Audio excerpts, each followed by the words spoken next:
Kalau ini Kang,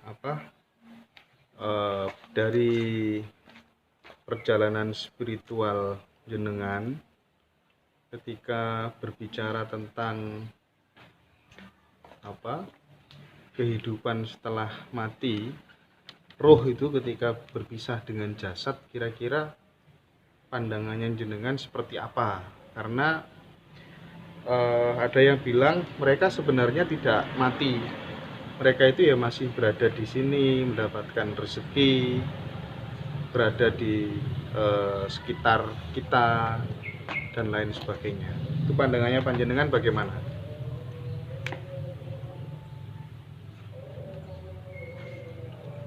Kalau pandangan itu kan otomatis pendapat saya pribadi loh Mas ya. Iya. Pendapat pribadi, dan ini dari apa yang saya alami sendiri ketika berspiritual ya, dalam proses dibuka oleh Gusti tentang rahasia-rahasia gaib, khususnya tentang kehidupan setelah kematian. Jadi ini bukan dari kiai, bukan dari para guru sesepuh, bukan. Ini dari pengalaman pribadi saya loh ya. Jika yang lain kurang berkenan ya mohon dimaafkan ya. Ini kan pribadi. Kalau sesuai dengan pengetahuan saya itu, orang meninggal itu setelah meninggal itu banyak tempat. Tempatnya itu banyak gitu loh. Jadi tergantung dari ilmunya. Dari mulai yang masuk ke dalam alam bekasaan sampai ke dalam energi yang tertinggi yang saya tahu ketika itu ya, itu berbagai macam tempat. Jadi misalkan orang yang ini kan energi Mas ya, sebenarnya kalau berbicara masalah spiritual itu adanya itu energi ya. Jadi roh setelah meninggal itu masuk ke dalam energi gaib. Nah, energi gaib itu dari yang terendah, energi terendah itu di bekasaan. Kalau dia si sang arwah tadi itu nggak bisa di dalam hidupnya itu senantiasa belajar mati Mas ya. Ya terombang-ambing, kesedot energi sana sini, nggak jeluntrung, nggak ketemu ke dalam yang dituju Tuhannya. Konkretnya tersedot oleh energi-energi yang lain itu seperti apa? Misalnya ketika ada orang mati terus Ya. karena mungkin laku hidupnya dulu tidak jejak dan lain sebagainya, kesedot ke energi apa? Contohnya gitu. Contohnya energi dari bekasaan. Bekasaan itu, alam bekasaan itu juga energi itu. Jadi demit ya, kemudian bahkan saya itu pernah mendapat sebuah kesaksian, pengalaman yang saya alami. Itu orang sudah meninggal itu dibuat rebutan. Energi itu saling berebut. Jadi saling berebut ingin menyedot ke menjadi pengikutnya gitu loh. Sampai contohnya ke Ratu Kidul. Ratu Kidul itu juga gitu. Jadi anak buahnya karena dia apa istilahnya itu pengikutnya itu juga banyak dari roh-roh yang yang nggak yang nggak bisa masuk, yang nggak bisa lolos ke dalam energi yang tertinggi gitu. Jadi bisa ke Tangsang, ya ke Tangsang ke sana sini sampai ke Ratu Kidul, ke Segoro Lor, Segoro Kidul, sampai ke gunung-gunung bisa Mas itu. Ke energi-energi itu bisa. Jadi yang energi yang lama itu menyedot, menarik gitu loh. Menarik para roh-roh itu. Itu masuk ke dalam alam. Terus posisinya energi tertinggi itu seperti apa nanti di sana? Nah, ini kalau berbicara masalah energi, itu yang tertinggi metafisik lah Mas ya. Iya. Metafisik itu pengalaman saya itu energi tertinggi adalah yang tidak berenergi, yang tidak ada energinya, yaitu alam hampa udara. Alam hampa udara. Nah, ini berlapis-lapis Mas. Nah, ini kita kita berbicara masalah ke atas ya. Energi yang tertinggi adalah yang ke atas. Tapi pada hakikatnya bumi bulat loh ya. Bumi bulat bukan bumi datar. Bumi itu bulat. Hakikatnya di atas juga di bawah. Iya kan, mau bumi bulat. Jadi yang mana orang itu di dunianya sudah sering belajar mati sanjeroning urip ya. Jadi hidup tapi belajar mati. Gimana tuh proses belajarnya? Menuju ke dalam kekosongan. Kosong. Jadi Melalui? alam kosong melalui proses spiritual. Jadi hakikatnya spiritual adalah menuju ke dalam energi suwung, energi kosong. Gitu. Nah, energi kosong ya. Konteks panembahnya energi kosong, ya kan? Energi yang kosong dalam hariannya berproses meditasi, tapi Tuhan sendiri juga suatu ketika membuktikan tanda-tanda kebesaran alamnya ini lewat memperjalankan para spiritualis. Terus hakikatnya roh itu sebenarnya dia abadi apa enggak? Hakiki apa enggak? Hidupnya roh itu. Roh itu gini, kalau roh itu ibarat gini, ibarat apa ya? Ibarat air yang ada di dalam gelas. Air yang ada di dalam gelas. Nah, jernih kan? Air suci yang ada di dalam gelas. Nah, asalnya air suci kan? Nah, karena gelasnya ini di dunia, seperti ibaratnya di dunia, otomatis kan akan dicampuri dengan kopi, dengan gula, ya. Nah, ini otomatis roh tadi itu terbarut karena ada perabotan nafsu juga. Kecuali kalau roh itu suci nggak lewat dunia, karena ada ditiupkan roh juga ada dikasih nafsu Mas. Setelah balik itu nafsu juga berpengaruh, otomatis mencampuri daripada kemurnian roh sendiri. Nah, berarti dia hakiki enggak roh itu? Sejati enggak dia? Sejati toh. Sejati. Berarti Sejati. dia sesungguhnya Iya. manusia itu jatah hidupnya sebenarnya selama-lamanya sebenarnya. Selama-lamanya. Selama-lamanya. Iya, bagi roh sendiri. Bagi roh sendiri. Nah, posisi yang apa? Posisi yang menyublim daripada ini kan nanti ini kan suci.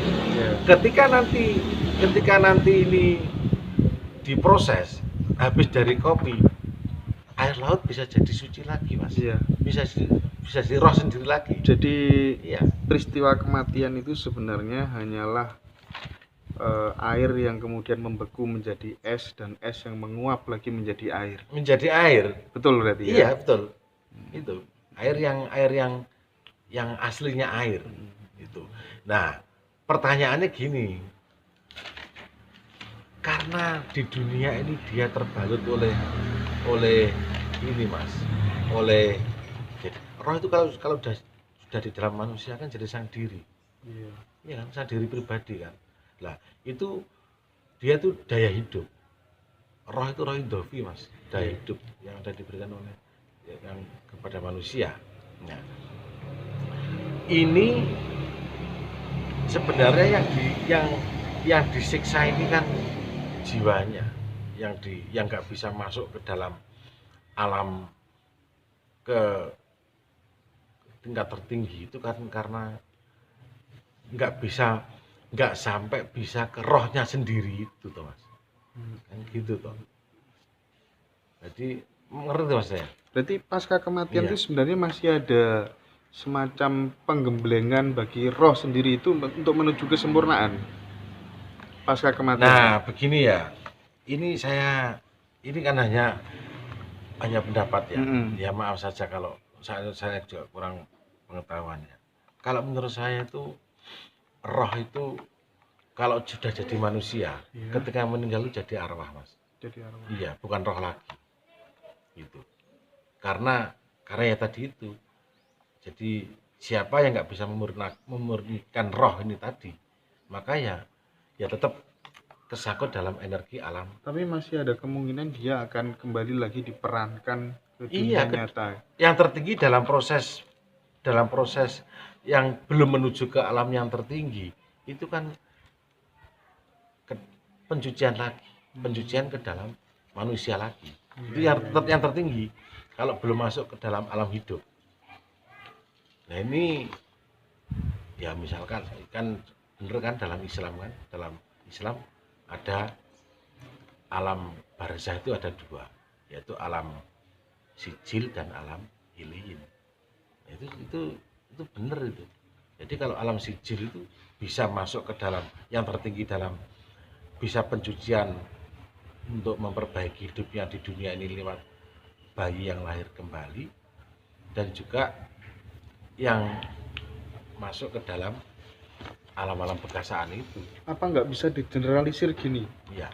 Jadi setiap diri yang mati itu semuanya nanti akan dikembalikan ke bumi ini, ke dunia ini. Jadi hakikat barzah itu sebenarnya ya sudah ada di dunia ini. Kalau ada perspektif begitu bagaimana kira-kira? Mohon maaf, saya kurang setuju. Karena dunia ini kecil loh. Dunia ini kan bagian dari galaksi. Alam dunia ini kecil. Dunia ini dibandingkan dengan bintang yang kita lihat kecil itu nggak ada apa-apanya besarnya. Nah, setelah dari dunia ini, bagaimana arwah tadi itu mencapai tingkat yang tertinggi. Jadi ada energi-energi yang sampai menuju tingkat yang tertinggi, Mas. Ada sampai ke dalam hampa udara tadi. Gitu. Di sanalah tempatnya nirwana, surga, tempatnya alam barzah yang iliyin. Kalau sebelum kiamat kubur kan namanya alam barzah. Pemahaman tentang kiamat kalau iya, dari resolusi pandangnya panjenengan, ya kan? Mbah-mbah dulu kita kan sering mengatakan kiamat, tabrakan dan lain sebagainya. iya. Tapi dintenteni juga kiamat terus, ya kan? Nah, perspektif kiamat itu sebenarnya seperti apa yang jenengan pahami? Apakah memang dunia ini suatu saat nanti akan hancur total? Ataukah kemudian itu ada perspektif cara pandang lain? Mohon maaf, ini juga dari pengalaman spiritual juga ya. Kalau saya ini akhirnya juga ke pribadi juga kan. Dunia nanti juga akan hancur, Mas.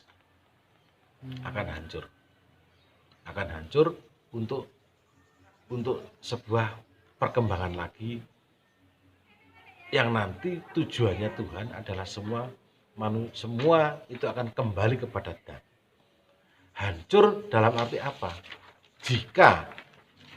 Jika saat ini itu dianggap oleh Tuhan kita ini produk gagal, ya, tetap nanti ada generasi baru lagi. Jadi Apa enggak hancur seperti tsunami itu termasuk potret dari dari kiamat. Hmm. Iya. Terus yang dimaksud Nah, dengan dari hancur, pengalaman hancur itu bentar, hancur gini. secara apa? Dari pengalaman saya, Heeh, dunia ini udah hancur total. hancur total. Hancur total, ya.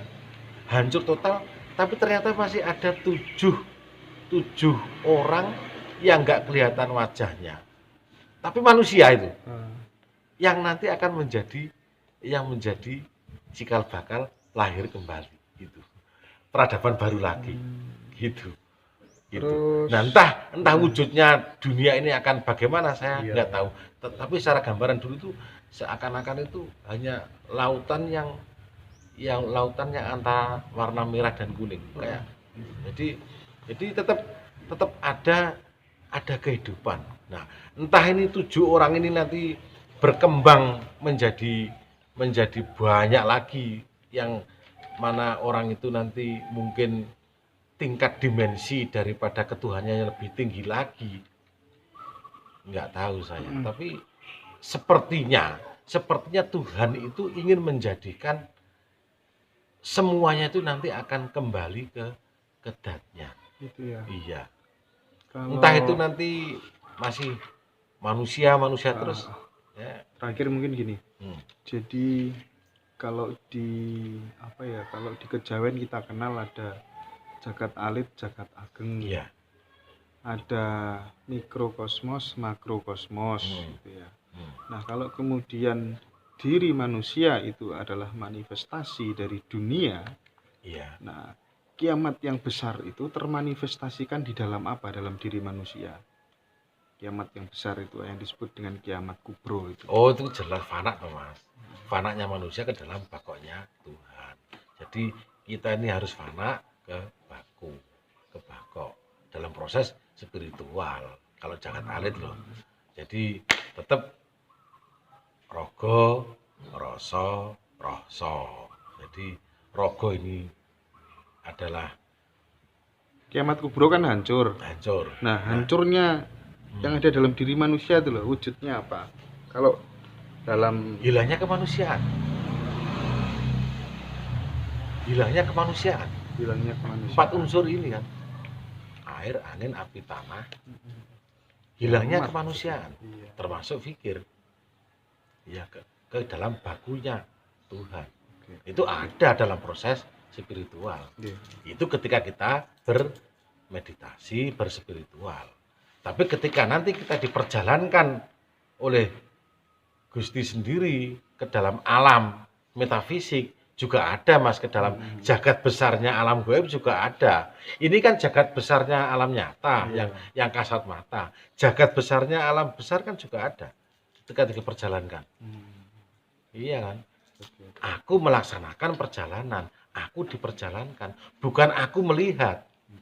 Kalau aku melihat, aku berjalan, masih belum fana. Nah, kan gitu. Iya. Siap. Terima kasih banyak Iya, atas kan? waktunya. Iya itu. Terakhir apa yang ingin disampaikan mungkin? Kalau yang saya sampaikan ya seperti dari pertanyaan awal sampean tadi, bahwa setelah kematian itu mau kemana, kan gitu. Nah, mestinya sebagai para manusia spiritualis, ya harus sampai ke dalam alam tertinggi, baik itu alam alit dan alam besar. Kembali ke kanirwanan jati. Iya, ke kosong tadi Iya, itu. iya. Nah, kosong dalam arti kita proses meditasi menuju ke kekosongannya Tuhan, ya.